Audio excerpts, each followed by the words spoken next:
오늘도 예배 오신 여러분을 주의 이름으로 환영하면서 오늘 하나님의 말씀은 창세기 17장입니다. 창세기 17장 1절부터 4절까지 보겠습니다.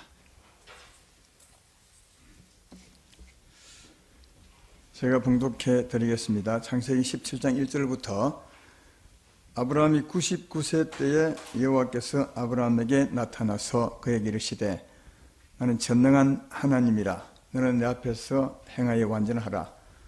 내가 내 언약을 나와 너 사이에 두어 너를 크게 번성하게 하리라 하시니 아브라함이 엎드렸더니 하나님이 또 그에게 말씀하여 이르시되 보라 내 언약이 너와 함께 있으니 너는 여러 민족의 아버지가 될지라.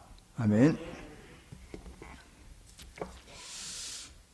오늘 전할 말씀의 제목은 그러므로 너는 언약을 지키라. 그러므로라는 말이 있기 때문에 오늘 설교를 다 들어보셔야 왜 언약을 지켜야 되는지를 아마 알 수 있을 것이라고 생각이 됩니다. 잘 들으셔서 언약을 지킴으로 하나님의 은혜를 크게 받고 살아가시는 여러분이 되었으면 좋겠습니다. 우리가 살아가면서 이런 말 듣죠? 신앙생활 하면서 저 사람은 율법적으로 산다, 율법주의다 이렇게 말하기도 하고, 어떤 사람은 복음적으로 산다, 복음주의다 이렇게 말할 때가 있습니다. 보통 그럴 때 말할 때는 이제 율법주의적이다 할 때는 예수 믿는 사람으로서 잘못 살 때 그때를 가리켜 율법주의다, 또 율법적이다 이렇게 말하고, 잘 살 때는 이제 복음적이다 그렇게 말합니다. 율법적인 삶은 어떤 삶이냐 하면 첫째 구원받지 못한 사람, 죄인이 하나님 율법, 하나님 말씀을 지키는 삶을 율법적인 삶이라 합니다. 그러니까 죄인이니까 하나님의 생명이 없는 거죠. 그러니까 순전히 자기의 힘으로, 자기의 노력으로 하나님의 말씀을 지켜보려 하는 삶, 이걸 율법적인 삶이라 합니다. 죄인은 어떤 사람을 죄인이라 했습니까? 여러분 실력을 동원해보면 죄인은 죄를 짓기 때문에 죄인이 아니라 그 마음이 더러운 자, 심령이 더러운 자는 죄를 지을 수밖에 없습니다. 그래서 이제 심령이 더러운 자를 성경은 죄인이라 그렇게 말합니다. 예수님 말씀을 빌리면 마음이 탐욕과 악독으로 가득한 사람, 이런 사람을 죄인이라 하는데, 그런 사람에게 하나님께서 율법을 주셨습니다. 내 이웃을 내 몸같이 사랑하라 이런 말씀을 주셨는데, 구약의 성경을 한마디로 말하면 내 이웃을 내 몸같이 사랑하라 이런 말씀 아니겠습니까? 그러므로 죄인이 마음이 더러운 사람이 이 하나님 말씀 내 이웃을 내 몸처럼 사랑하라 이 말씀을 지키려고 막 애를 쓰는 삶, 이게 율법적인 삶입니다. 근데 하나님 물어볼 것은 죄인이 하나님의 말씀을 지킬 수 있겠습니까? 없겠습니까? 마음이 더러운 사람이 내 이웃을 내 몸처럼 사랑하라 하신 이 말씀을 지킬 수 있겠습니까? 없겠습니까? 없습니다. 근데 없음에도 불구하고 하나님이 계심을 알기 때문에 그들은 지키려고 예를 씁니다. 나름대로 자기 수준이죠. 자기 수준에 나름대로 예를 씁니다. 특별히 하나님 보기보다는 사람에게 잘 보이려고 그렇게 나름대로 이웃을 정말 사랑하는 것처럼 삽니다. 그래서 사람들은 그런 사람의 행위를 보면 참 훌륭한 사람이다, 하나님 잘 믿는 사람이다 이래 하지만 하나님은 그렇게 볼 수 없습니다. 성경에 보면 예수님 당시에 바리새인들이 이런 삶을 살았습니다. 마태복음 23장 25절로 26절에 보면 이런 말씀이 있습니다. 화 있을진저 외식하는 서기관들과 바리새인들이여 장과 대접의 겉은 깨끗이 하되 그 안에는 탐욕과 방탕으로 가득하게 하는도다. 눈먼 바리새인이여 너는 먼저 안을 깨끗이 하라. 그리하면 겉도 깨끗하리라. 그렇게 말합니다. 이 바리새인들은 아직까지 구원받지 못한 사람들이었습니다. 그러니까 심령이 탐욕과 방탕으로 가득해 있었습니다. 근데 이 사람들이 하나님의 말씀을 지키려고 무척 애쓰고 살았다는 거죠. 이런 삶을 두고 예수님은 외식함이라 말하고, 사람들은 굉장히 좋게 보았습니다. 그래서 바리새인들을 선생님이여 랍비여 이렇게 칭찬했지만 예수님은 전혀 그렇게 보지 않았습니다. 왜냐하면 그 안이 추하고 안이 추한 데서 나오는 행동은 다 더럽기 때문에 그렇습니다. 그래서 주님이 하시는 말씀이 겉이 깨끗하려면 안이 깨끗해야 된다. 속에 담요가 방탕이 가득한데 어떻게 사랑할 수 있느냐. 이렇게 말하면서 그들의 외식함을 책망한 것을 발견해 볼 수 있습니다. 이렇게 바리새인들처럼 죄인이면서 마음이 들어오면서 하나님의 말씀을 자기 힘으로 지키려고 애를 쓰는 사람들, 이 사람들을 두고 율법주의라 하고 이 사람들의 삶을 하나님은 잘못된 삶이라고 이렇게 말하고 있습니다. 오늘 제가 말씀드리고 싶은 것은 이것인데요. 이런 삶이 잘못된 것인데 예수 믿어 구원을 받은 사람 중에서도 이렇게 살려고 하는 사람이 많다는 겁니다. 사실은 예수 믿어 구원받은 사람은 하나님의 생명이 있으니까 이렇게 살아서는 안 됩니다. 또 사실 이렇게 살 수도 없는 건데 그러나 그 삶의 방식이 꼭 바리새인처럼 율법적으로 사는 사람이 참 많다는 겁니다. 성도님 중에 굉장히 많습니다. 특별히 예수님 처음 믿을 땐 대부분 이렇게 삽니다. 우리가 너무 잘 아는 성경의 믿음의 조상 누구죠? 아브라함. 너무 잘 아시네요. 아브라함도 신앙의 초기에 오랫동안 이 율법적인 삶을 살았던 것을 볼 수 있습니다. 오늘 제가 그걸 말씀을 드려보고 그런 아브라함에 대한 하나님의 말씀을 전해보려고 이 말씀을 준비했습니다. 하나님께서 아브라함에게 창세기 1장 2절에 12장 1절로 2절에 보면 이렇게 말씀합니다. 여호와께서 아브라함에게 이르시되 너는 너의 고향과 친척과 아버지 집을 떠나 내가 내게 보여줄 땅으로 가라. 2절에 내가 너로 큰 민족을 이루고 내게 복을 주어 내 이름을 창대케 하리니 너는 복이 될지라. 그렇게 말합니다. 아브라함에게 약속하죠. 내가 지시한 땅에 가면, 이걸 다르게 말하면 네가 나를 믿어 구원을 받으면, 이와 같은 말입니다. 구원을 받으면 뭘 하느냐? 내가 너로 큰 민족을 이루고 이 말씀을 들을 때 아브라함은 자식이 없었습니다. 결혼은 했지만 자식은 없었을 때 있는데 이때 하나님께서 내가 너로 큰 민족을 이루고, 이 말은 내가 내게 자식을 주어 그 자식으로 하면 큰 민족을 이루게 하겠다. 그러니까 한마디로 말하면 자식을 주겠다는 거예요. 아브라함이 하나님께 받은 약속의 제일 큰 것이, 제일 처음이 이 약속이었어요.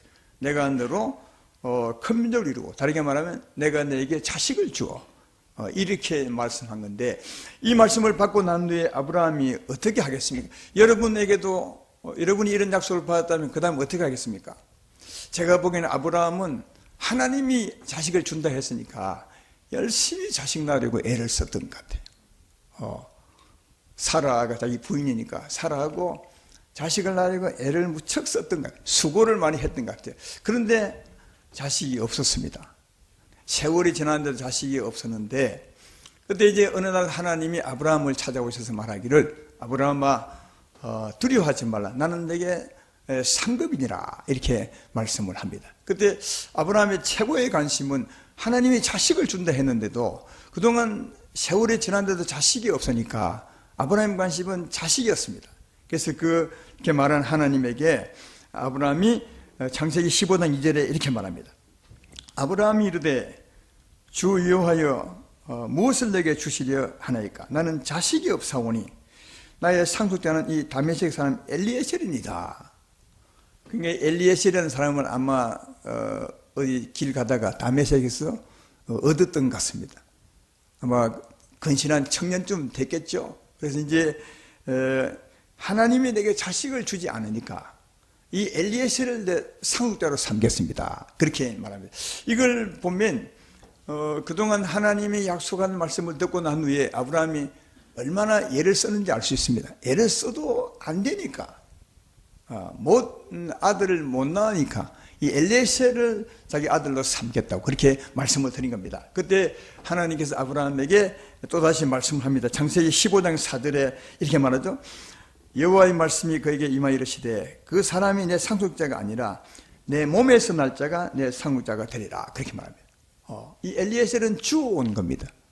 그러니까 길에서 얻어온 사람이기 때문에 이 아들을, 이 사람을 상속자로 삼겠다 했을 때 하나님은 아니라 네 몸에서 날 자가 네 상속자가 될 것이라. 그렇게. 그래서 그동안 실망했던 아브라함과 사라가 또 아마 희망을 가지고 기쁜 마음으로 또 애를 썼을 것 같아요. 밤마다 애를 썼을 것 같아요. 하나님 주신다 했으니까. 그래 했지만 그래도 못 얻었습니다.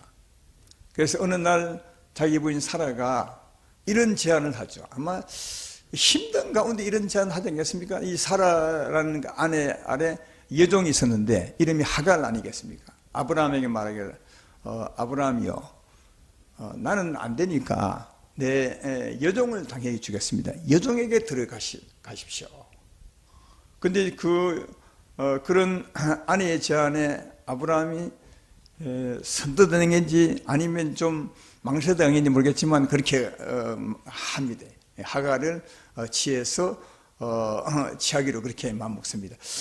한번 생각해 보십시오.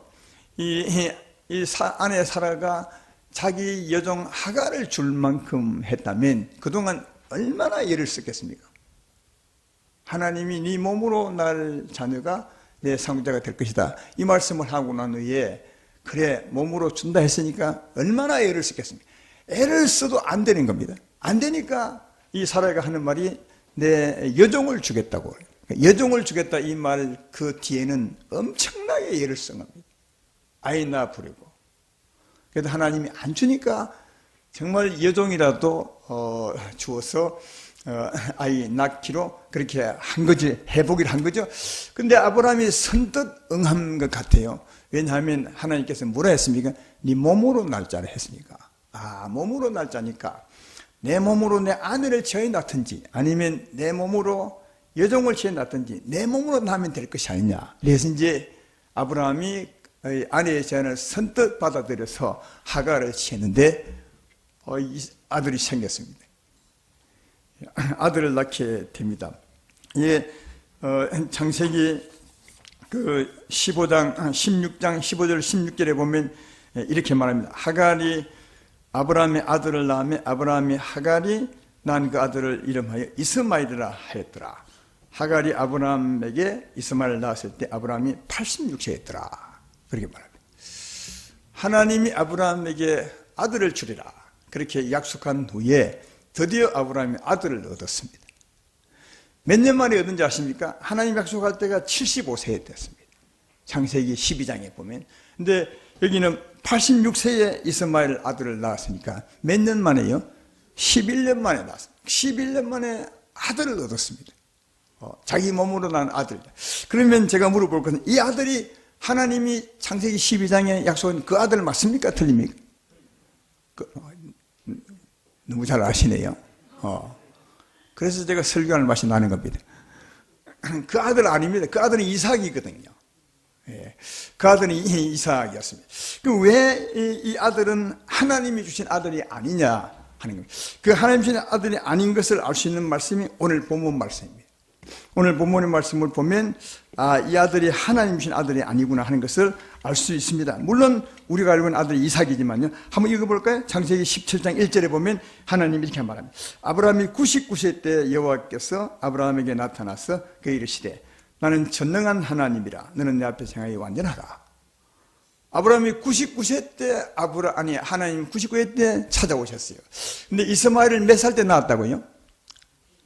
86세 때 낳았다고 조금 전에 읽어드리잖아요. 8년 낳았는데 몇 년 후에 찾아오신 겁니까? 무려 13년 후에 찾아오셨어요. 그동안 기록이 없어요. 하나님이 아브라함과 함께 계셨는데 하나님이 13년 동안 아브라함에게 자기를 안 나타나셨어요. 조금 기분 되게 나빴다가 화가 났던 것 같아요. 어쨌든 13년 동안 나타나지 않으셨다가 99세가 되어서 나타나셨습니다. 하시는 말씀이 뭐냐 하면 아브라함아 나는 전능한 하나님이다. 전능한 하나님이라는 말씀을 많이 들으셨죠? 제가 설교 굉장히 많이 했어요. 무슨 뜻이라고요? 엘샤다이 하나님. 이 원어를 찾아보면 엘샤다이 하나님. 엘샤다이가 뭐냐? 나는 내게 생명을 공급하는 하나님이다. 어머니가 아이들에게 젖을 공급하듯이 나는 너희에게 생명을 공급하는 하나님이다. 나는 전능한 하나님이니 너는 내 앞에 향하여 완전하라. 이 말이 무슨 말이냐면 내가 내게 생명을 공급하는 하나님이니까 너는 내 생명을 공급받아서 행하는 그게 완전한 행위라. 내 말 이해되면 아멘 합시다. 그요. 하나님 말하는 것은 내가 내게 생명을 주는 하나님이시고 너는 그 생명을 받아 행하는 것이 내 생명으로 행하는 것이 완전한 것이다. 이 말이 나는 전능한 하나님이라 너는 내 앞에 행하여 완전하라 그 뜻이에요. 이 말씀을 왜 했겠습니까? 그동안 아브라함이 잘못 살았기 때문에 이 말씀을 한 거예요. 어떻게 잘못 살았습니까? 아까 말씀드린 것처럼 하나님이 내가 내게 자식을 주리라 그렇게 말씀했는데 그 약속을 듣고 난 뒤에 아브라함의 행위를 보면 이 말씀에 비추어 보면 잘못된 거예요. 이 말씀은 내가 내게 생명을 주어서 그 생명으로 사는 게 그 생명으로 아이를 낳는 게 맞는 건데 아브라함은 어떻게 해요? 순전히 자기 힘으로요. 자기 수고와 노력을 했어요. 이해되시죠? 아까 제가 계속 아브라함의 그 아들 낳는 얘기를 하는 중에 강조했던 건 뭐냐? 자기 힘으로 예를 썼어요. 하나님이 주신다 했으니까 그 말씀을 이루어 보려고 무척 예를 썼어요. 사라하고 제일 많이 예를 썼겠죠. 사라하고 예를 써도 안 되니까 엘리에셀을 내 상속자로 삼겼습니다. 그래도 안 되니까 또 예를 써보다가 안 되니까 자기 여종을 줄 만큼 예를 씁니다. 아브라함이요. 하나님의 말씀을 이루어 보시라고 했어요. 여기 보면 전혀 하나님의 생명을 구하는 거나 하나님의 힘을 구하는 건 전혀 없어요. 자기 힘으로 아이를 가지려고 무척 예를 써보는 알 수 있어요. 이해가 되시죠? 이게 아브라함의 그동안의 삶이었습니다. 이건 오늘날 이런 삶과 같습니다. 하나님 우리에게 이런 약속을 했다 칩시다. 아브라함이 약속한 것처럼 우리에게 창세기 12장 2절에 말씀한 것처럼 내가 너로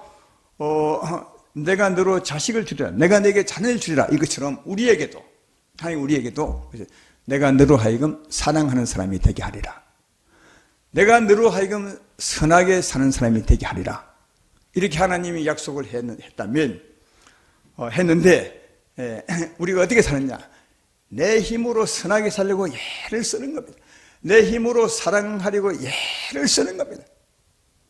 아브라함이 이렇게 살았다는 거예요. 이런 삶을 두고 뭐라니 율법적인 삶이라 하는 겁니다. 제 말 이해되십니까? 이게 바리새인적인 삶이고 율법적인 삶이고 죄인들이 하나님 말씀을 지키려고 애를 쓰는 삶입니다. 구원받은 사람은 절대로 이렇게 살면 안 되는 거예요. 그런데 아브라함은 계속 이렇게 살았습니다. 무려 몇 년을 그렇게 산지 아십니까? 여기 지금 하나님이 99세 때 찾아왔고 아브라함은 75세 때 그 가나안 땅에 들어가 구원을 받았으니까 몇 년요? 무려 24년을 율법적으로 살았다니까요.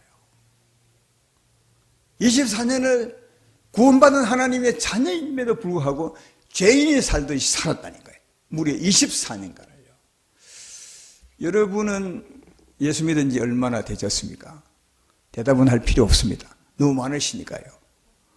다만 어떻게 살았느냐를 묻고 싶습니다. 내가 너로 하여금 사랑한 자가 되게 하리라. 이렇게 하나님 말씀하셨는데 대부분은 다 아브라함처럼 자기가 사랑하려고 애를 씁니다. 자기 힘으로 살려고 마치 죄인처럼 바리새인들처럼 이게 율법적인 삶입니다. 하나님이 기뻐하지 않는 삶입니다. 아브라함도 무려 24년간 이렇게 살았다. 그가 구원받고 난 뒤에 무려 24년을 이렇게 살았어요. 하나님 보시기에 옳지 않은 삶을요. 그래서 하나님께서 99세 때 아브라함을 찾아오셔서 이 말씀하신 것은 이런 아브라함의 삶을 고쳐주려고 오신 거예요. 고쳐주는 말씀이 뭐냐? 아브라함에게 오셔서 아브라함은 내가 전능한 하나님이다. 내가 네 어머니 같은 하나님이다. 내가 내게 생명을 주는 하나님이다. 너는 내게 생명을 받아 살아야 되는 것이다. 그게 완전한 행위다. 우리가 이런 말씀을 들어서 충분히 이해하지 않습니까? 하나님의 생명을 받아 그 생명으로 사는 게 완전한 행위예요. 그런데 대부분은 다 아브라함처럼 그렇게 삽니다. 그건 완전한 것이 아니라는 거예요. 완전하게 살지 못하는 아브라함에게 찾아오셔서 내가 네게 생명을 주는 하나님이시. 너는 그 생명을 받아 살라. 그렇게 말씀을 하신 겁니다. 그러면 2절에 보면 내가 내 언약을 너와 너 사이에 두어 너를 크게 번성하여 네가 그렇게 살면, 내 생명의자의 살면 크게 번성할 것이라. 생명의자의 살면 내게 자식을 줄 것이고 그 자식으로 말미암아 크게 내 민족이 번성하리라. 이 말을 하고 있는 거예요. 오늘날 우리에게 말한다면 네가 내 생명 의지하고 살면 네가 사랑하는 사람이 되게 하리라. 네 생명을 의지하고 살면 선하게 사는 삶이 되게 하리라. 생명의 열매 맺는 삶을 산 자가 되게 하리라. 이 말과 똑같은 거예요. 근데 한 가지 조건이 있어요.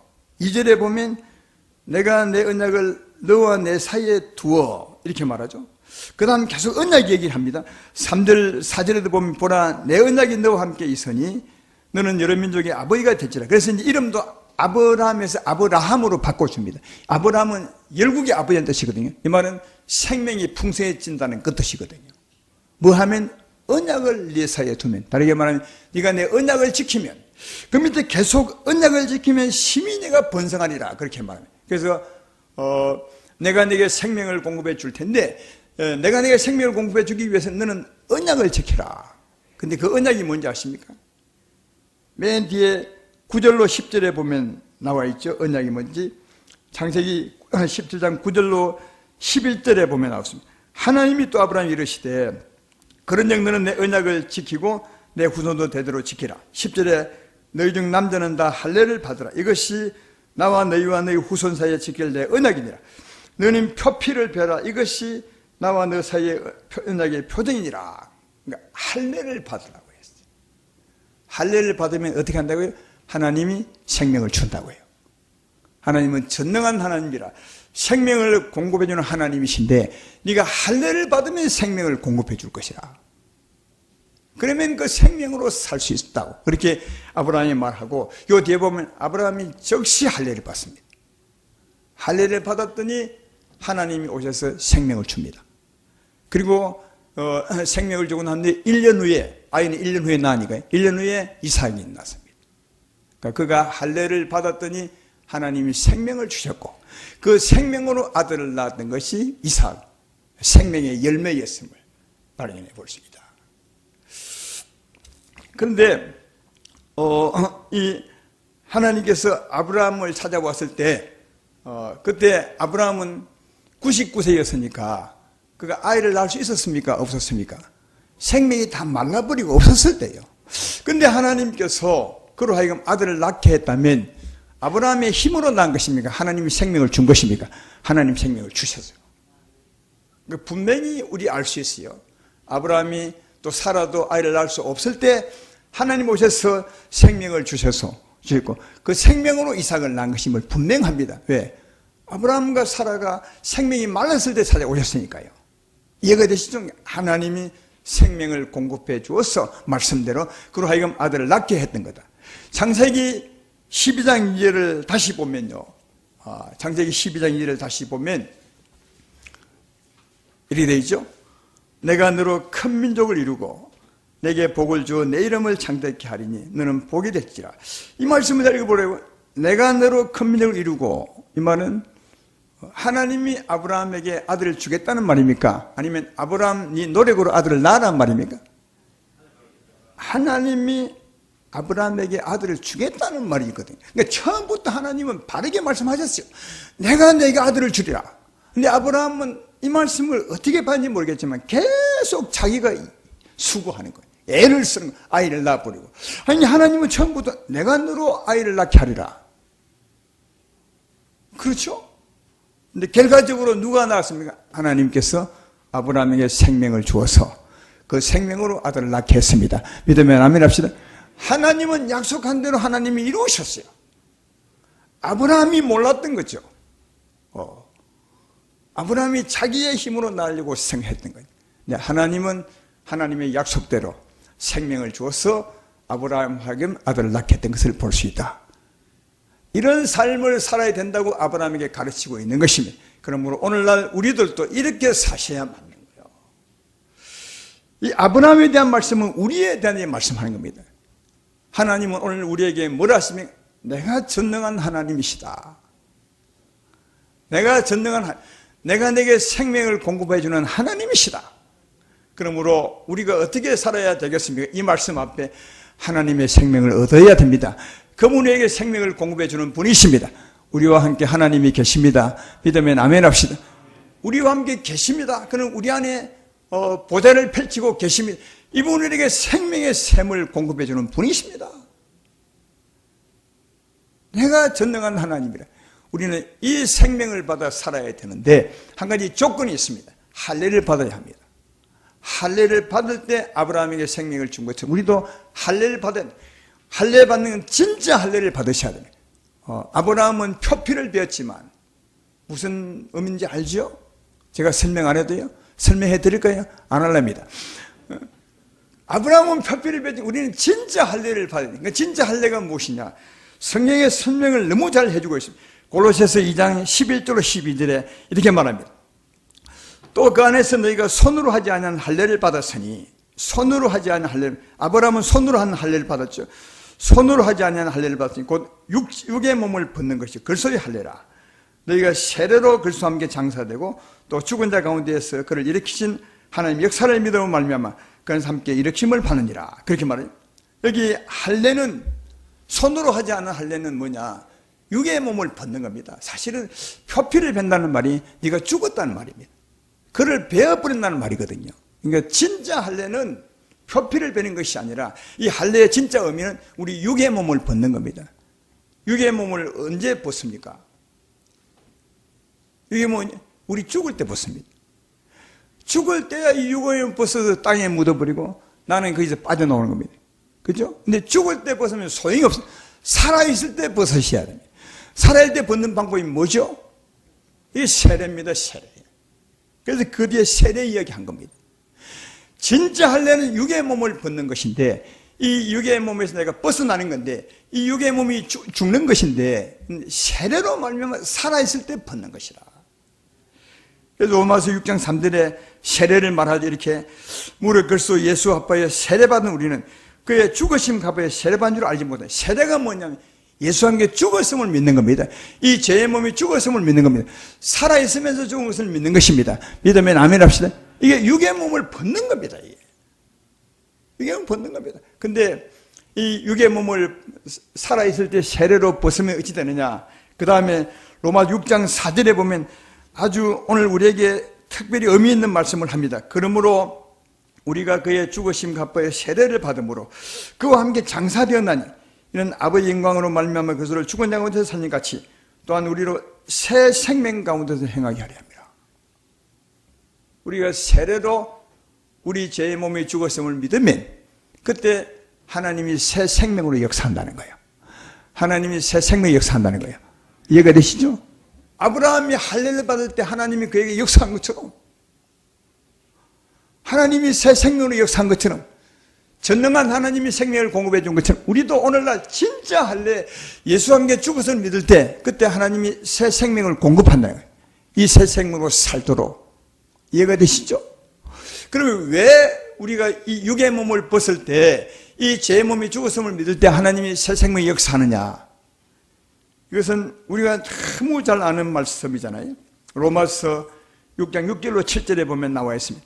우리가 알거니와 우리 옛 사람이 예수와 함께 십자가에 못 박힌 것은 죄의 몸이 죽어 다시는 우리가 죄에게 종로로 타지 아니하려 함이니 이는 죽은 자가 죄에서 벗어나 의롭다함을 얻었음이니라. 할렐루야. 우리 죄의 몸이 죽어야 이 죄의 몸을 벗어야 죄에서 벗어나는 거예요. 죄에서 벗어나야 하나님이 역사하는 거예요. 그래서 세례를 받으면 이 죄의 몸이 죽었음을 믿으면 그때 하나님이 새 생명으로 역사하는 거예요. 그러니까 하나님께서 아브라함에게 너는 할례를 받으라. 이 말이 뭐냐면 할례 받는 것은 죄의 몸을 벗는 것입니다. 죄에서 벗어나는 것입니다. 그때 하나님이 성령으로 역사하는 거예요. 그래서 하나님은 나는 전능한 하나님인데 내가 생명을 공급해 주는 하나님이신데 네가 할례를 받아야 내가 역사할 수 있다. 할례를 받아야 네가 죄에서 벗어나 의로운 자가 되고 그때 내가 역사할 수 있고 너는 생명을 받을 수 있다. 이 말씀 하시는 겁니다. 오늘날 우리들은 전능한 하나님 앞에 세례를 받는 것입니다. 아니 세례받는 믿음을 갖는 것입니다. 이 죄의 몸에 죽었음을 믿는 것입니다. 내 말 믿으면 아멘 합시다. 그때 우리는 죄에서 벗어나게 되고 그때 하나님이 성령으로 역사하게. 그래서 전능한 하나님의 생명을 받고 사는 거다. 오늘 이 말씀 앞에서 우리가 해야 할 일은 하나입니다. 하나님이 전능한 하나님이십니다. 이 생명을 받아 사는 게 복음적으로 사는 거예요. 이 생명을 의지하지 않으면 믿는 사람처럼 사는 것이 절대로 아닙니다. 하나님이 전능한 하나님이시기 때문에 그렇습니다. 이 생명을 받아 살아야 하는데 하나님 우리에게 생명을 그토록 공급해 주고 싶은데 우리가 어떻게 해야 되느냐? 할례를 받으셔야 돼요. 참 할례. 예수의 십자가를 믿으셔야 됩니다. 예수와 함께 죽었음을 믿으셔야 됩니다. 그때 하나님은 우리에게 죄를 보지 아니하시고 우리에게 생명의 성령을 공급해 주리라 믿습니다. 그 생명으로 사는 게 이게 올바른 삶이고 믿는 사람이 살아야 될 삶을 오늘 하나님은 아브라함 통해서 확실하게 말씀해 주고 있습니다. 그러므로 전능한 하나님 앞에 날마다 진짜 날마다 기회 있을 때마다 십자가 내 십자가로 짊어지시고 주 앞에 나가시면 생명을 풍성히 받게 될 줄로 믿습니다. 이 생명으로 사신 여러분 되기를 주의 이름으로 축원합니다. 마지막으로 한 가지 알 것은 하나님이 아브라함을 찾아올 때가 99세였습니다. 99세라면 아브라함이 생명이 끝났을 때 찾아왔어요. 생명이 끝났을 때 전혀 생명을 어찌할 수 없을 때 자기가 어찌해 볼 수도 없을 때 그때 하나님이 찾아오셨어요. 그때 왜 찾아오셨을까? 생명이 끝났을 때 아브라함이 어찌해 볼 수도 없을 때 아브라함 스스로도 내 생명이 끝났구나 내가 어찌할 수 없구나 할 때 그때 아이가 없었으면 아이는 낳아야 되겠는데 열매는 맺어야 되겠는데 어찌할 수 없는 거예요. 그때 하나님이 찾아오신 거예요. 왜 이때 찾아오셨을까? 그때 찾아오신 것을 보면 그 전에도 하나님께서 아브라함의 삶이 잘못되었음을 알았습니다. 우리가 24년 동안 율법적으로 산 것을 알았습니다. 하나님의 생명을 의지하냐고 자기 힘으로 산 것을 알았습니다. 그때는 안 찾아갔어요. 하나님께서. 아브라함의 삶을 보면 가장 자기 열정적으로 자기 힘으로 자기 수고를 다해서 하나님 말씀을 이루어 보겠다, 아이를 낳아보겠다 할 때가 언제겠느냐 볼 때 아마 그 절정을 이룰 때가 자기 아내 사라의 여종 하갈을 취해서 아이를 낳을 때가 아니겠는가 생각돼요. 한번 생각을 해보십시오. 자기 아내가 하갈 자기 여종을 준다 해서 그걸 덥석 받을 남편이 어디 있습니까? 그래도 미안해 하면서도 나는 안 할 거라. 그래야 맞지 않습니까? 그리고 또 생각해보면 아니 하나님이 설마 아무리 능력이 없을지라도 자기 부인 두고 여종을 통해서 아이를 낳게 할까요? 조금만 생각해봐도 하나님이 누군 줄 알면 그리 안 할 거 아니겠어요? 그런데도 합니다. 왜? 자기 몸으로 하나님께서 난 아들을 상속자로 삼으리라 했기 때문에 아주 그때는 열정적으로 했습니다. 누가 뭐래도 했어요. 아니 나려고. 그때는 하나님이 안 찾아갑니다. 오히려 하나님이 피하죠. 무려 13년을 피합니다. 아브라함에게 자기를 나타내지 않습니다. 왜 여러분 그때 하나님이 찾아가지 않았을까요? 우리 24년 동안 털리게 사는 것을 알면서도 왜 찾아가지 않았을까요? 그때는 찾아가도 헛일입니다. 아무리 말해도 소용이 없습니다. 왜? 자기 힘으로 할 수 있는 여지가 남아있기 때문에 절대로 행동하는 것입니다. 그때 가서는 소용도 없기 때문에 안 가는 겁니다. 그래서 99세 때 이 생명이 끝났음을 알 때 그때 찾아간 겁니다. 왜? 그때 찾아가서 말하기를 내가 생명에 내가 전능한 하나님이다.